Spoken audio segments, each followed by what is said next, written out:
Hey, welcome to Bluejay Banter, sponsored by West Pacific Dental Group and Infusion Brewery. We are live here at Let It Fly for our usual Monday show. Thanks for joining us. If you're watching on YouTube, make sure you hit that subscribe button and the like button because it helps us out tremendously and shares this program with all Bluejay fans. We've got a jam-packed show for you. Talk about so many things. We're going to talk about women's hoops. We're going to talk about the whole volleyball, women's hoops, men's hoops with Matt Demarinis later, and then kind of preview the Iowa game tomorrow night. But we're joined by head coach of the women's team, Jim Flannery. Hi, Coach. Hi, Tim. Hi, Ross. Good to be here. Great. Yeah, you're kind of living here now. You dragged over here all the time. Yeah, I don't mind it. It's not basketball weather yet, so being out and the the last 2 days have been crazy. Beautiful. Yeah. So South Dakota, your last game. Obviously, you beat North Dakota State at a neutral site. How was that, playing at the neutral site? It was great. I had never been in the Pentagon, let alone played a game, coached a game there, and they took really good care of us. I thought it was a neat environment, and I said I'd go back there, maybe not every year, but I'd go back there every 2 or 3 years. And Baylor and Auburn men played the next night, so they were practicing the day before. I got to meet Fran Fraschilla. So yeah, it was good. And then we have 2 South Dakota kids on our team, so that made it even better from that standpoint. Yeah. Then South Dakota on the holiday of Veterans Day on Friday, 11:30 start, had a pretty full house. It was pretty close to full. Great atmosphere, had a lot of kids there, so that kept the energy up. Again, another fast start for your team. Yeah, we've been really good out of the gates. We start 5 seniors, so there's not a lot of excuse not to be ready to play, and just they're a little less nervous, right? Because they've played together and they've been on the court, and so yeah, we got off 16-4 at the end of the first quarter against North Dakota State, and then 29-14 at South Dakota or against South Dakota, and even our game against Kearney, we were really good early and sharp. And then our scrimmage at Kansas, I think we were up, I'm not supposed to talk about it, but we were up 16-2 to start. So I feel like we've really I'm waiting for the balloon to burst because there's just no way that we can keep getting off to these incredible starts. I mean, you've got so many good shooters, though. That's part of the deal. And they're comfortable shooting the basketball and getting some open looks. Coach Booth gets upset with me all the time because, she wins 9 in a row, or she swept teams, and then I'm picking on something that's slightly negative, maybe. Yeah. So South Dakota game. So you mentioned you got up to the great start, and then South Dakota kind of hung with you, and in fact, I think 4 minutes left in the third quarter, it cut it to like 13. Yeah. And a lot of that was, I think they finally figured out, okay, our bread and butter here is going to go that high-low, get it inside. Is that something that maybe you're concerned with long-term? It's only a short-term thing. And obviously, Mallory, your big person, so to speak, does such a terrific job on the perimeter that you have her out there guarding. Yeah, we're going to need to move her around, I think, to your point about, especially as the game wears on. And, Emma and Morgan are 6'1", and they're not going to grow beyond 6'1" between now and the end of the year. So when they have to guard physical kids and just that pounding, so we're going to, I think, starting Mallory on guards and maybe playing her there through the first 2.5 quarters, and then assessing, okay, do we need to move her inside and give Morgan and Emma a break? Because you're right. I mean, South Dakota is physical and they have good posts, but we're going to see, no offense to them, but we're going to see better and bigger, and we know that we know that we're going to be in a position where we're going to have to give more help and be more thoughtful about that. But I think you also, when you have a decent enough lead, you don't want to give up threes. So we were a little bit willing to live with the 2s that they were getting. But that's going to be something that we're going to have to continue to address because, like I said, we're not getting any bit. We don't have caulk. So we're that's something that either schematically we're going to have to be a little bit better at addressing, or we're just going to have to move the pieces around. But in that game, your players did get better after that timeout midway through the third because then they took away that high-low, and then the whole game just, you just edged out the lead from there. Yeah, we had two pick 6 steals for layups, and then Morgan hit back-to-back threes, and then it was already back over 20, and that was pretty much the game. So yeah, we're a team that can pressure a little bit more than the teams that we've had in the past. I mean, part of it's early season, but we had 17 steals against North Dakota State, and that's a first game, a team that probably wasn't quite ready. But then we followed that up with 10 against South Dakota, and I said since we've been in the league, we've traditionally competed for the least steals per game, with usually Providence and Villanova and Creighton are the 3. And so I think we're going to have to be more disruptive because, like I said, we don't have we've got better length than we've ever had kind of across the board, but perimeter quickness is okay. But I think being a little bit more disruptive is going to help our defensive numbers. Flan, can you talk a little bit about the rest of the league? Obviously, UConn's UConn, and we all know that. But how's the rest of the league shaking out, or how have they fared at least the very first week of the season compared to where they may have been projected preseason?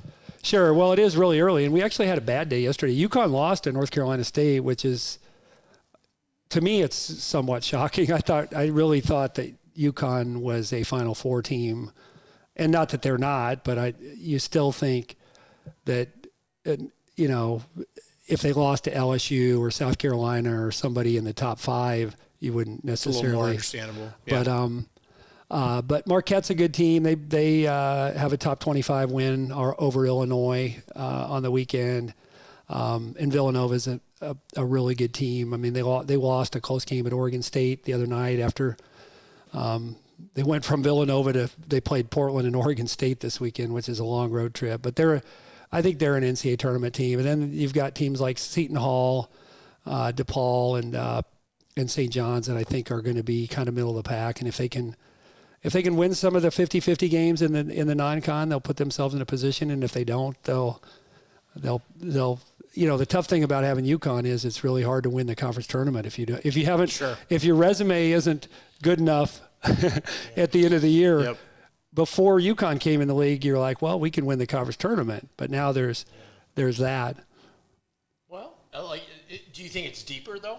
It's maybe at the top more. Yeah, I think there's plenty of parity. Our league was pretty old last year. I think there's some teams that are going to take a half a step backwards just because we did have so many COVID. We had so many 5th and 6th year players.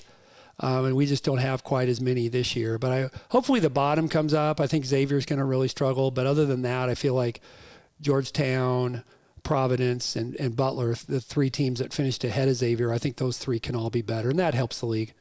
We're talking with Jim Flannery, head women's coach. Morgan is so impressive when you see her play. I mean, when you're up close and you see her and everything she does besides just shoot the ball, I mean – I don't know what it is Creighton and lefties, but we got a lot of lefties on the women's and men's program that can shoot it. I know you don't like to compare players, but she's really special, and she has to rank right up there in the top players you've had. Yeah, she's such a kind of a unicorn to guard because she's got such a quick release and incredible range, and she's just gotten better and better in the post and in the mid post. We can run a mid-post isolation for her, or we can get her on the block. And because, in her sophomore year when she was just mostly shooting threes, the smart teams would start to put 5-10 guards on her and say, you're not getting up a 3. And she wasn't quite comfortable and good enough in the post to expose that matchup. And now she's, the teams that want to play her with somebody undersized, we just take her in the post, and she's skilled enough, and she's a decent enough passer out of the post too. If she sees a double team or a hard crowd, she's a willing passer out of the post. So she's and defensively she's underrated. I mean, she's that 3-on-3 team that she played on. I mean, you have to guard in space in 3-on-3. Like there's not a lot of help, right? And I think one of the reasons that team was effective in 3-on-3 is she's comfortable switching. Ball screens, especially late in the shot clock, and she just has a little more defensive versatility than maybe she usually gets credit for.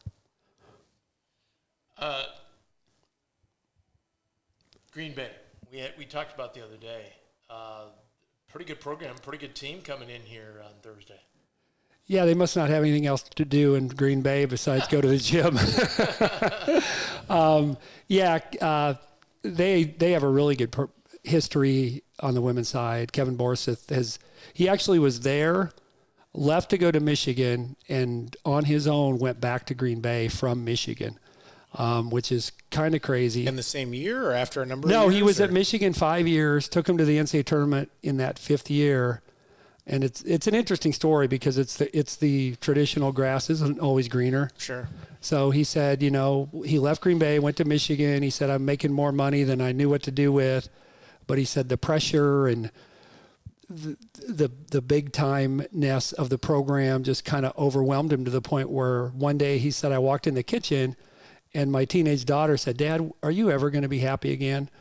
And he said, wow. I knew at that point that I needed to maybe, and lo and behold, the Green Bay job opened that offseason, and he probably went back for a third of the money that he was making at Michigan. So I credit him for that. But he's pushing 70, does a great job. They were 28-6 last year.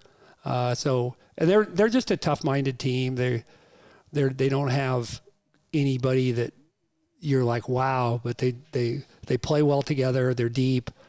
They got a bunch of players that average between 6 and 10 points a game, so it'll be a tough game. Over the weekend, great to see Marissa go into the Hall of Fame, huh? Yeah, it was a good night. Marissa was, she came right before we got into the Big East, and I think that was, when you look back, whether it's the Doug, being on the men's team for 1 year before we transitioned into the Big East, or Marissa, I think was the same thing. Mm-hmm. Or maybe she's a year younger than Doug, but she was, I think, with us a couple years. But, I think to have that instant credibility when we went into the Big East was huge for us. Because if you go in to the Big East with a not very good team and you kind of fall on your face, well, what does that look like in recruiting, right? And so I just think momentum. And I just think that part kind of goes over, can be overlooked because it's, yes, she was a great player, but she was a great player at a time where we kind of needed that. And she carried it, she played 5 years. She played 6 or 7 games 1 year and then broke her leg. And so she ended up coming back for that 5th year. So, and we're glad she did, but she's just and she's been a great ambassador for our program since she left. She married a former baseball player. They live in Oklahoma City, and she actually just had her first child 5 or 6 weeks ago, and you wouldn't know it. You wouldn't know it by looking at her. I mean, I said, "Did you really just have a kid?" Because, but yeah, happy for her. Yeah. So you do have, like we talked about the other day. You do have.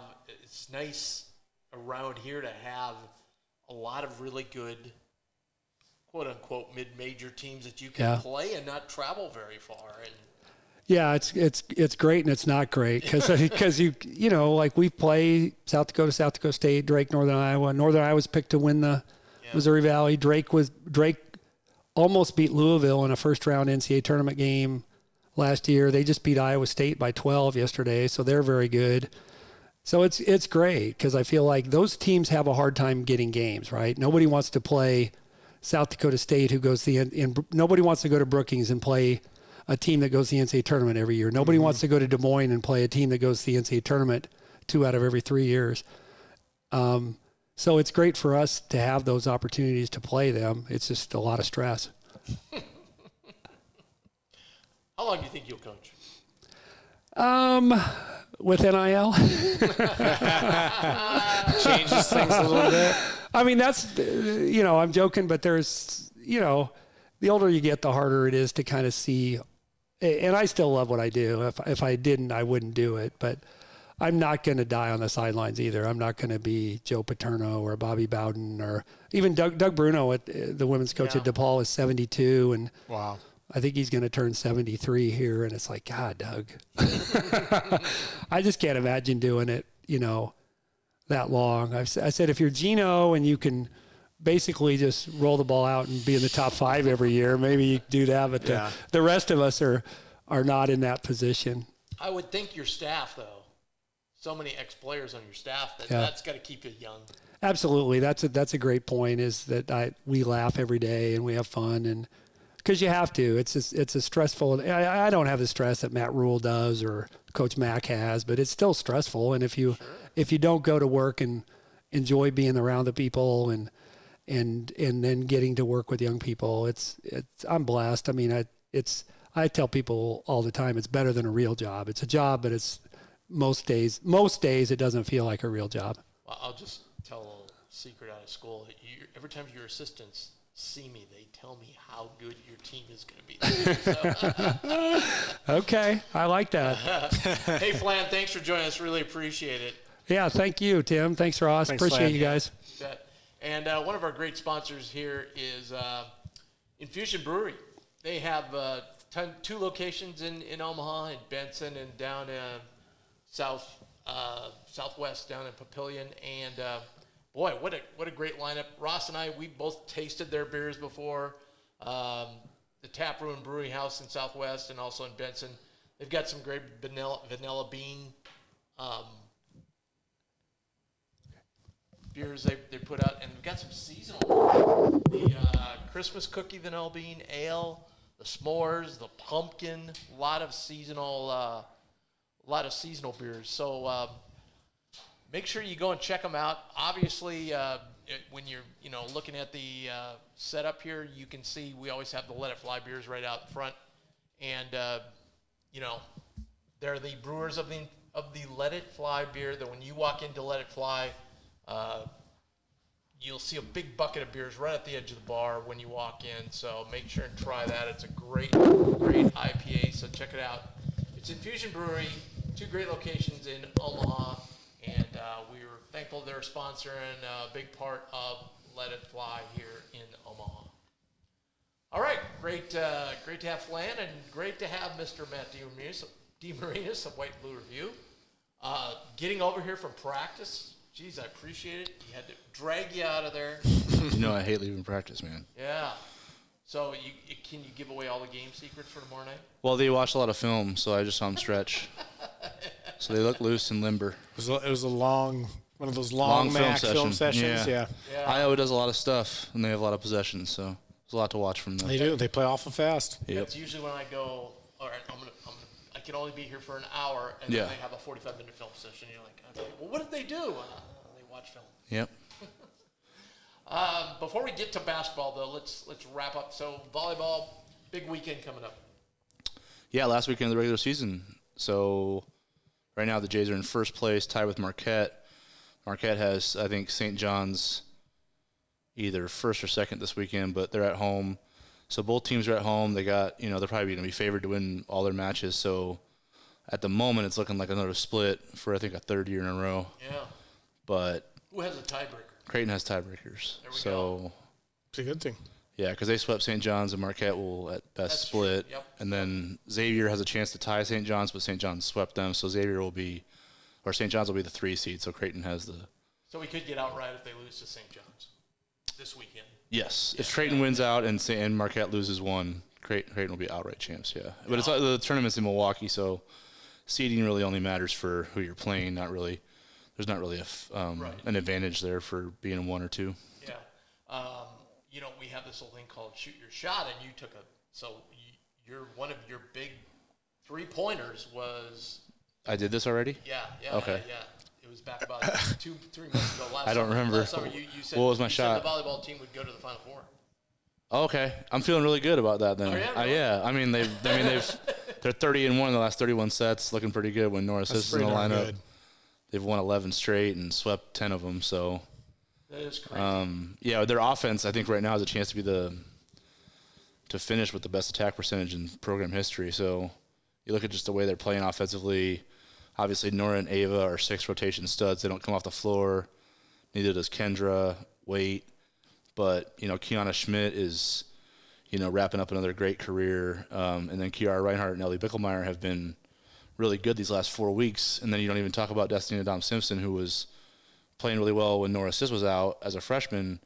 And she came in this weekend when Bickelmeyer was struggling a little bit and had 3 kills in set 3 against St. John's to help him get the 2-1 lead and cruise from there. So this offense has, when I look at it across the board, they look like the 2016, 2017 squad where they just had so many hitters that you had to worry about. And when they're in system, it's just good luck. You better hope they miss. And that team went to the Elite Eight. So I think this team has the offense to do it for sure. It's all about whether they can be as consistent and disruptive with their serving and then be solid and serve receive as well to be in system offensively. Had a good serving weekend, I know Booth said. Yeah. Yes, they did. They had 12. They served St. John's out of that gym. So, yeah, that was a big reason they were able to take over that match, which was a big one because St. John's is, kind of in that large range where they're trying to look for another quality win or two. Sure. So they had a lot to play for. And, they won set one against Creighton to get off to a good start, and then the Jays just kind of like progressively just rolled them. But serving was definitely the catalyst for it. They're going to be right on that edge of 13, 14, 15, 16 overall national seed. Hosting-wise for Creighton? Yeah. Yeah. I feel like they're on the high. I feel like they're in the 10 to 12 range right now. So, obviously, just, if they keep winning, keep taking care of business, I don't think they're going to sweat it out because I just think right now they have 10 top 75 wins. I think they're 10-3.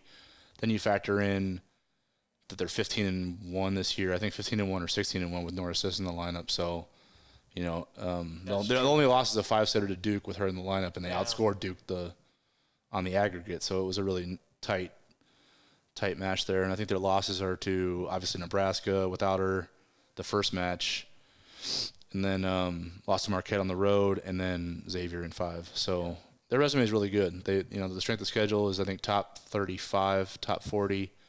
They have quality wins. Like I said, 10 top 75 wins. One at Purdue is aging well. Purdue's doing really well. UNI is a good win. High Point's a good win. So, yeah, they have a lot of quality wins that I think are going to boost them when it comes to Selection Sunday. Maybe it would be switch up the mojo to go on the road. Yeah, I get that question. So we do the podcast with Megan Epperson, and we get that question is like the most dominant question. Like, do we want Creighton on the road or do you want Creighton home? And it's like, well, if you've seen them play at Sokol this year, you want them at home because they're at a different level when they play at home. Their crowds have been great, but they play at a really high level in that gym. So I know everybody sees the success they haven't had at home versus on the road.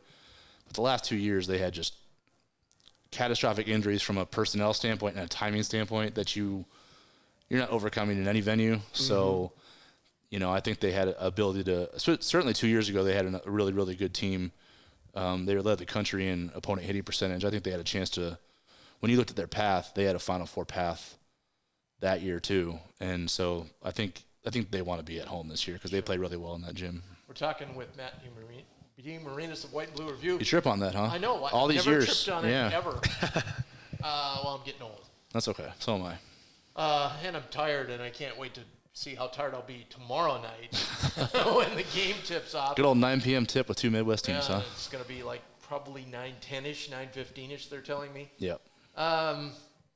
What's your initial thoughts about the game tomorrow? Well, I think it's going to be a lot of possessions because I don't think either team is going to be afraid to push and look for, early opportunities. Iowa, I think, does it almost to a psychotic degree. They're looking for the earliest shot they can possibly get. Creighton's looking for a quality shot. So for Creighton, I don't think it matters when it happens in the shot clock. They're just looking for the best shot they can get. I was still a little bit of that, we're just going to outscore you. And yes. They've had that since the beginning with Fran, and they've never – it's really interesting because, the knock on him obviously is they can't get out of the first round right. of the NCAA tournament. So it's really kind of interesting that he just continues to stick with his guns year after year of we're just going to outscore people. If it works, it works. If it doesn't, it doesn't. Yeah. And then when you get into the tournament play, the pace slows down. And they have a tough time stringing together stops to win. Yeah, exactly. So, I see this – I've watched, they've only played, I think, 3 games maybe. And I've watched Alabama State this morning, and, there's nothing that really – I think if I'm Iowa, I would play zone and pray and then just grab the ball and run. Just hope you catch Creighton on a bad shooting night because I just don't see, from a personnel standpoint, the way they get stops. And when Creighton starts flowing in that gym – but 9 p.m. crowd, student section might be lit up pretty good. Especially against a man defense, it's not great to begin with, I think the challenges that Creighton's going to have is can they get back and can they handle that pace for 40 minutes? Which is rare to say. It is rare to say, but Iowa is one of those teams that's just like that pace is, it's almost like you don't know it until you feel it. You know what I'm talking about? Yep. Like when you're a player, like, okay, they play fast. Okay, we know what we got to do transition defense-wise. But when you actually get in there and feel it and then your lungs start to feel it, it just turns into a different simulation, right? So it's going to be tough for Creighton to deal with that. So they're going to have to be efficient offensively. They're going to have to score to set the tone. And they're going to have to get back and, make Iowa have to run offense and make Iowa have to play late shot clock because they don't like to play late shot clock. They like to look early. Their bigs are really active in posting up, sealing, looking for opportunities. They're really crafty around the basket. They drive the ball really well. They look for, the threes they get are usually off of, some dribble drive, looking for the opposite side of the floor when your defense is loaded up if they can penetrate. So Creighton has their hands full defensively, for sure. They're going to, it's going to be a taxing game to get stops in this one. But offensively, I don't see anything Iowa does defensively that's going to present challenges for Creighton, so it's going to come down to shot making. Sure. I was on a podcast this morning with a guy from Iowa, Hawkeye of the Storm, like Eye of the Storm. Okay, the Storm. Not bad. And he was. I've heard worse names. We were talking off here before we started. He's just like, look, he kind of defensively. He kind of went with you. Yeah. Like I think we ought to just zone because our centers are not going to be able to handle anything inside. No, yeah, they really struggled guarding against Alabama State. I mean, they got to the rim a lot. They fouled a lot, so you don't want to do that to Creighton where you're giving them easy opportunities either at the rim. When you get Kalkbrenner involved, we saw the other day what happens when you get him involved and the chain reaction it has with loosening everybody else up. Mm-hmm. So, yeah, I don't know. Iowa might have to if I'm Iowa, I would zone and try to take Kalkbrenner out of the game immediately and make Creighton beat you. Make it a track meet, make it a shot-making game.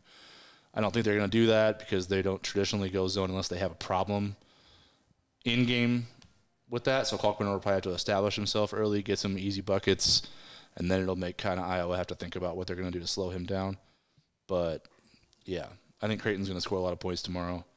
So it's all going to come down about transition defense, whether they can get stops. Do we think the crowd's going to be any good tomorrow? I have a sellout. I think the student section will be really good. I was just going to say, I think the student section, and you know how I've been about the student section throughout the years. I think the student section will actually be really good tomorrow night. Yep. I don't think it'll be as good in the lower bowl, kind of mixed without. I think it will be. You're going to fade. I just think it's too late. You gray hairs are going to fade in the second half, sir. Like it's not. A lot of those people are retired. They can take a nap. Can you? Okay, well, will they though? You know what I mean? They're can your gas tank handle 40 minutes of Iowa Creighton tomorrow at 9 p.m. 9:10? I won't have any problem. I mean, I'm a late night guy actually. Okay. So yeah. So what if they go to OT? Are you hanging? I'm fine. You're fine. We're gonna be here till 1 a.m. doing the postgame show. But hey, will Fran get a technical? Oh, will Fran get a T? That's probably a good bet. What's his technical rate in games where his defense can't get? I'd be curious to know how many technicals he gets a year. He got one in a scrimmage they had. Yeah, he did. Everybody's heard that story. He was like Smashed a clipboard. Oh yeah.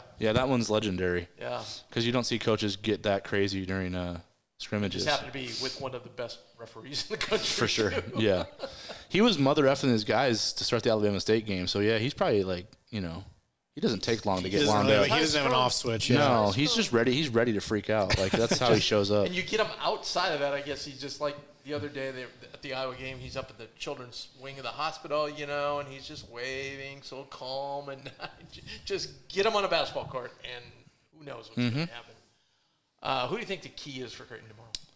Who is the key for Creighton? Yeah. If you had one guy and said, this guy's got to do his job. I think Stephen Ashworth has to play well. Well, I guess, him and Trey are kind of interchangeable. But I think the pace, Creighton has to play with really good pace, but they have to be under control and not turn the ball over. So I think you're going to look at the guards first. Because if Creighton's not getting quality shots or they're turning the ball over, because they had turnover problems against North Dakota State in that first half. I think they had 8 turnovers. And I think, with North Dakota State controlling tempo, they turned it over 26% of their possessions in the first half. That's really high. If you did it against Iowa, you're probably getting scored on pretty easily. Transition's going to be tough. Play. Yeah, you don't. I mean, early on. So, yeah, I think the ball handlers, initiators can't turn the ball over, especially against Iowa's defense that isn't really going to try to make them turn the ball over. So, got to get quality shots, got to get good, got to get in rhythm offensively. Can't be turning the ball over and having it run back down your throat. Because Iowa's going to be tough to stop in general. They run on makes, they run on misses, they run when Fran's yelling, they run when Fran's not yelling. Like they don't stop until the game ends. Like they will keep coming at Creighton. So if Creighton turns the ball over and gives Iowa opportunities where it's 3-on-2, 2-on-1, things like that, Creighton's going to have a really hard time breaking their flow once they get going in the open floor. So turnovers, ball handling, ball security. All right. Yeah, the under-over, I think, early one I saw was like 161. I thought that was fairly low. That's enticing, right? Like, because it feels like you want to go over on that one. But that is very much above the norm for college basketball 100%. games. So, Well, look at this game here. The St. John's and Michigan, they're already almost at 90 halftime. 55% for the field. I don't think they've been just blazing it up the floor like it'll be. So St. John's is down 10 with 17 second chance points, huh? That's probably not going to last. That probably wasn't a very calm halftime speech from old Rick Pitino either. Yeah, defense first guy. Yeah, he's probably not loving that 48 spot. Hey, thanks for joining us. Really appreciate it. Appreciate you guys. Thanks, Matt. See you. It's Matt Demarinis, the White and Blue Review.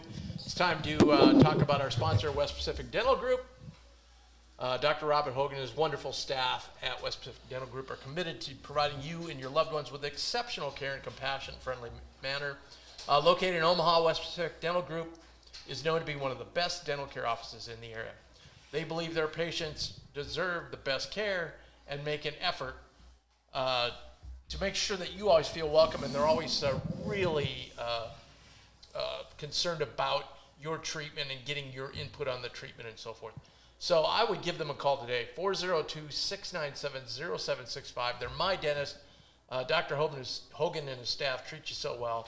So give a call, 402-697-0765, and you'll be glad you did. I was over at the, before I came over here, I was over at the CHI. They had a little press outing with the coaches. Well, actually, it was with Kalk, and then no one else wanted anyone else, so then Matt came over. And I thought I'd just share a couple things. You know, they asked Ryan about the late start, and Kalk's like, I'm a late night guy. It's not going to bother me at all. And he brought up the pace, just like Matt was talking about. He brought up the pace, and I mean, you know, when you watch Iowa, I mean, I know they play fast, but it doesn't seem like they play any faster, if as fast as Creighton to me. But I don't know, maybe it's just sometimes they can get ground down, I think, with Big Ten games. That's probably there's a little bit of that, and I don't like they're not the Loyola Marymount of the 90s, right, or the Steve Nash Phoenix Suns where they're trying to get a shot off with 4 seconds within touching the ball. I mean, it's not quite that warp speed, but they're looking to go. Like they're not just going to sit there and bring the ball out and run, dribble, weave and call for ball screens and wait for the best available shot. Like their guys want to get out and go, and if they have even a modicon of room, they're going to shoot. And they've got a lot of that's the one thing Fran's done. For his entire tenure there, he's had a lot of shooters. He's had a lot of guys that can really fill it up from three, and they get some games where they have some pretty crazy variance. I mean, gosh, they were 31, 32.5 point favorites to Eastern Illinois last year and lost because they shoot so many threes. You catch them on a night where they're making over 50% of their threes and they're going to blow somebody out. But on the reverse end of that, you catch them on a night where they're making 10, 15, 20% of their threes and they might get blown out. So it's going to be fascinating. It's a fun game. Kind of like we had Iowa State, what was that, 2 years ago now? I wish the game was different game. That was more of a defensive grind. Way different game, but I'm just saying, as far as the fan bases and the proximity, I wish it were a Saturday game, but there's more Hawkeye fans than there are Iowa State fans. There just is. Right. And so, you're probably going to see a bigger influx. And speaking with that gentleman from Iowa today, he was like, you're right about the time, because I was saying, a lot of people were saying, well, the 9 o'clock gives people even that live in, say, Iowa City, they can leave at 3 and be here plenty of time to go to the game.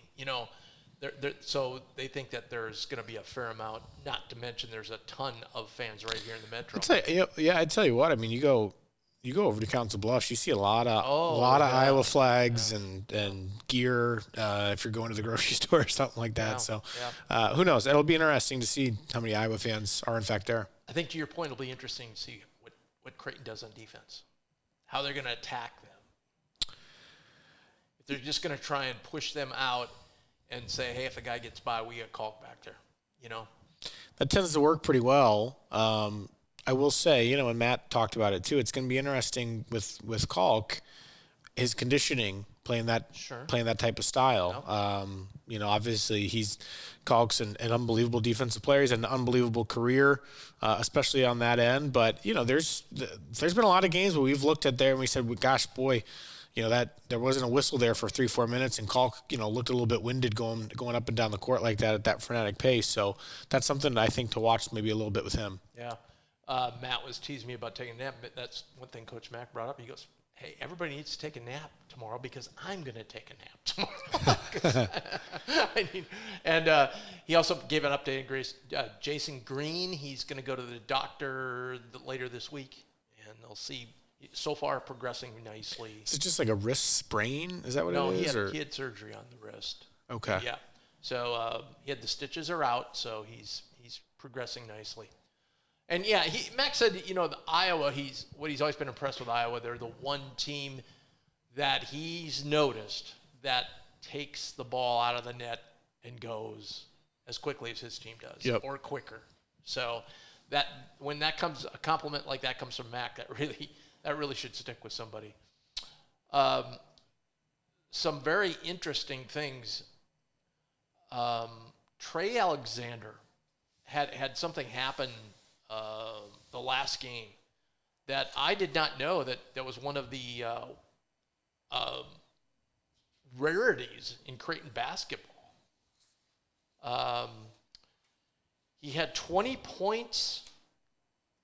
Or a player that at least had – this hasn't happened since Kyle Korver, which is, gosh, quite a while ago, huh? He had 20 points, at least 9 rebounds, at least 4 rebounds, 4 assists, and steals. There hadn't been a player that had done that. So he was just since Kyle Korver. Kind of all over the stat sheet.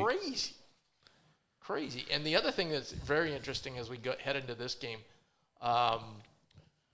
We've had a 3. How many?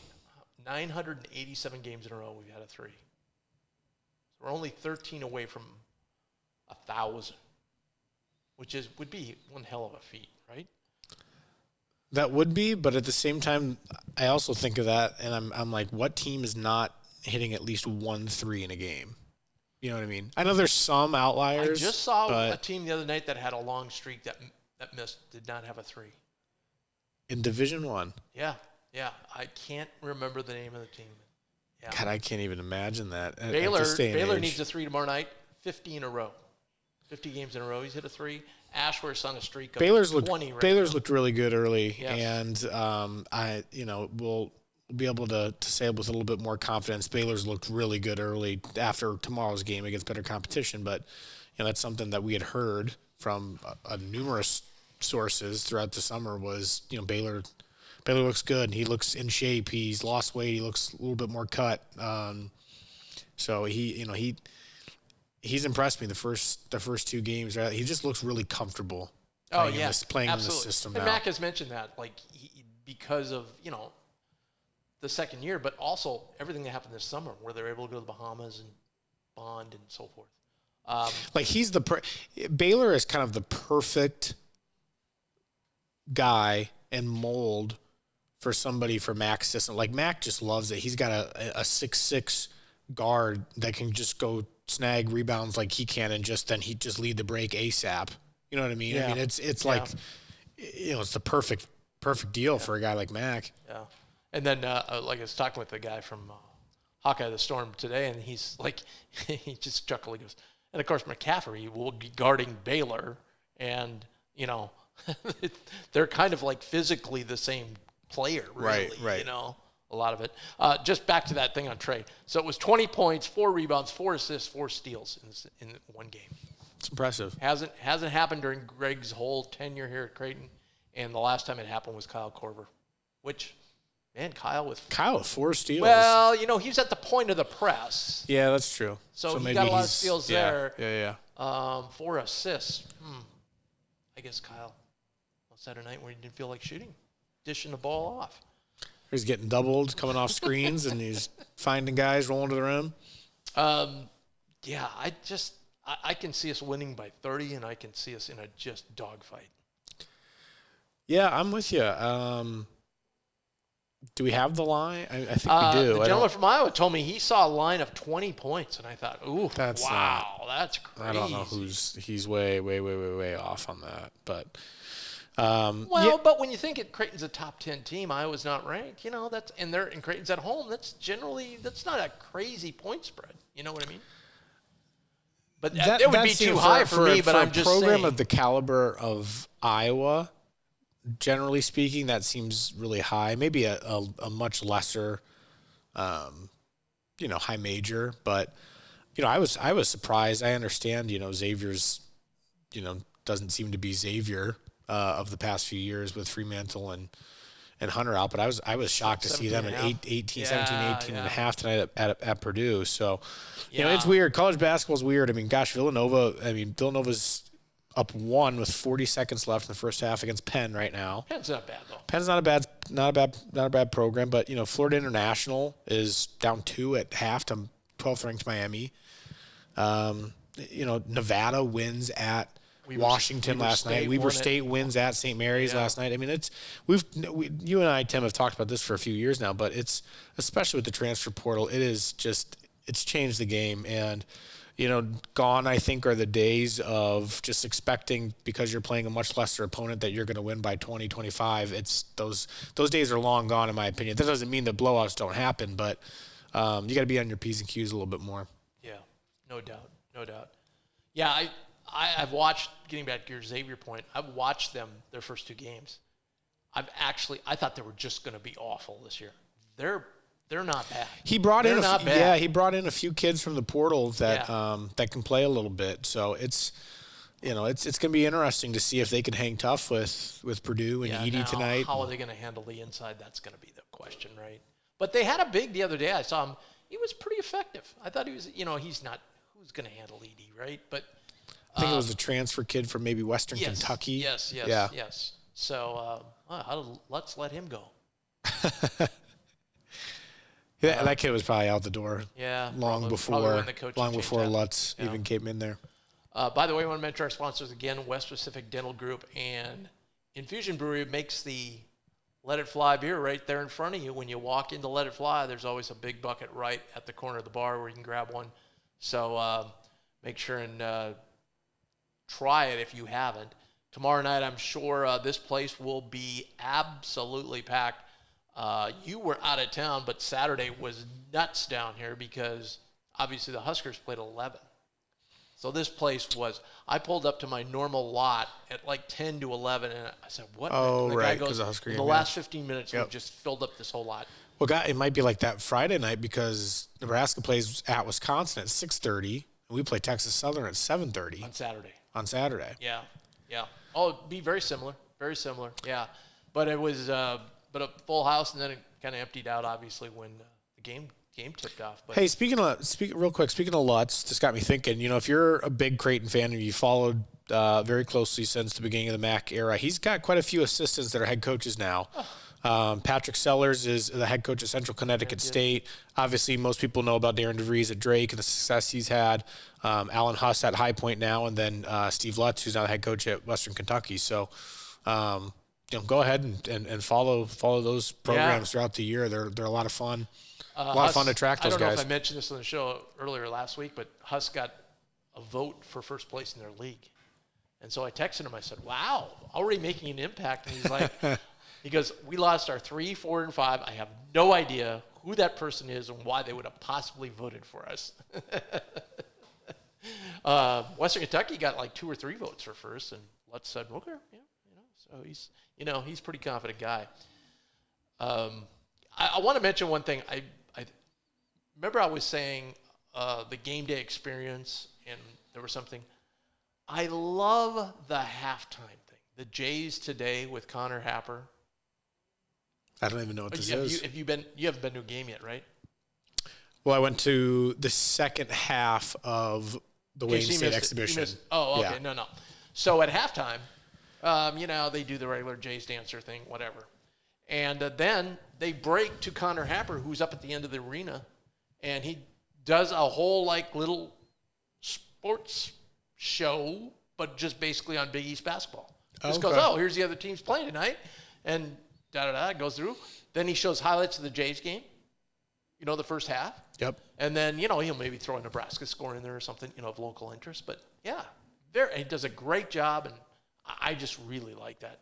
I talked with Mike Odom, the assistant athletic director at Creighton, who's new this year, and I said, hey, give you a big thumbs up on, and most people have said that to me, big thumbs up on all the pregame introductions, lights, scoreboard, songs, pump-up songs, everything. Everything's gone really well, I think. So, well, let's hope our partner, Josh Jones, is recovered for tomorrow night, because it's going to be late. I'm going to need him here to keep me awake, which I'm sure he will do. He can talk, even if it's late. He'll still talk. That's why we love. That's why with we love this Jonesy. Iowa game will have a lot to talk about. We want to thank head coach Jim Flannery for joining us. I'm telling you, I've said this before. If you haven't gone and seen the women play yet, a great opportunity Thursday there at home against Green Bay. They are so fun to watch. This is probably, Flan doesn't want to say one team over another. I'm saying this is Flan's best team.